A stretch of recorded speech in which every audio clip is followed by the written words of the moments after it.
Hello everyone, my name is Jared Wolfe and my fellow cast members in this film are Mathew Anne, Clayton Huber, and Johnathan Thibodeau. Our project is about understanding why some Wabash men were suddenly motivated to vote in the 2018 midterms, even though they did not vote in the 2016 elections.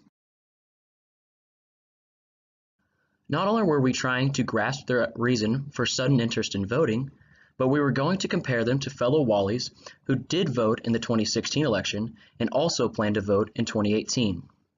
To answer this question of sudden motivation for voting, we have broken our research down to three parts. First, Johnathan will analyze the reasoning for the 18 participants who did not vote in the 2016 election but do plan to vote in the 2018 midterms. Secondly, Mathew will analyze that group that voted in the 2016 election and also plan to vote in the 2018 midterms. Lastly, Clayton will tie everything together and connect this to the rational choice model of voter turnout. Here's what we found. The main question our group is addressing is what are the motivations behind suddenly motivated voters? Suddenly motivated voters are students whom in the survey we conducted did not vote in the 2016 general elections but do plan to vote in the 2018 midterms. Out of the 140 participants, we found 18 suddenly motivated voters. Then we broke down the top three answers from the participants.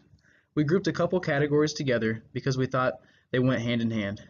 The top three groups were civic duty and responsible citizens at 44%, important election at 44%, and voice opinion and exercise rights at 22%. As you see below in the pie chart, these are the most common motivations for suddenly motivated voters. We find it interesting that civic duty and responsible citizen is one of the top answers. If it is one's civic duty to vote in elections, why did the participants not do their civic duty of voting in the 2016 general elections? Only one participant said that time constraints were the reason for not voting in the past election.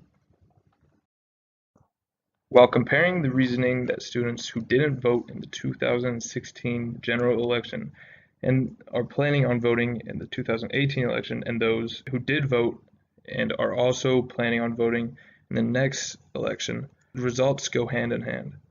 The top three reasons for why the 61 students who voted in the election and want to vote again are: they believe it is their civic duty and responsibility as a citizen. Secondly, they want to be able to voice their opinion and exercise their right.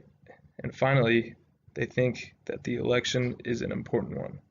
The graph here shows that 51% of these students want to fulfill their civic duty, 38% of them want to voice their opinion, and 25% believe it is an important election. The rational choice model of voter turnout can be related to our research in very simple terms. First, let me explain the original equation. R equals voter turnout, P equals the chance of your individual vote affecting the election, B equals the direct benefits of your vote, for example, policy change, C equals the cost of voting, time, money, and distance, and D equals the secondary benefits of voting, for example, stickers, civic pride, and duty. In our research, R equals voter turnout in 2018, P multiplied by B equals the importance of the 2018 election, C equals the cost of voting, time, info, and distance again, and finally, D represents the civic duty and responsible citizenship achievement. The rational choice model of voter turnout is related to our topic because we are specifically looking at the change in motivated voters.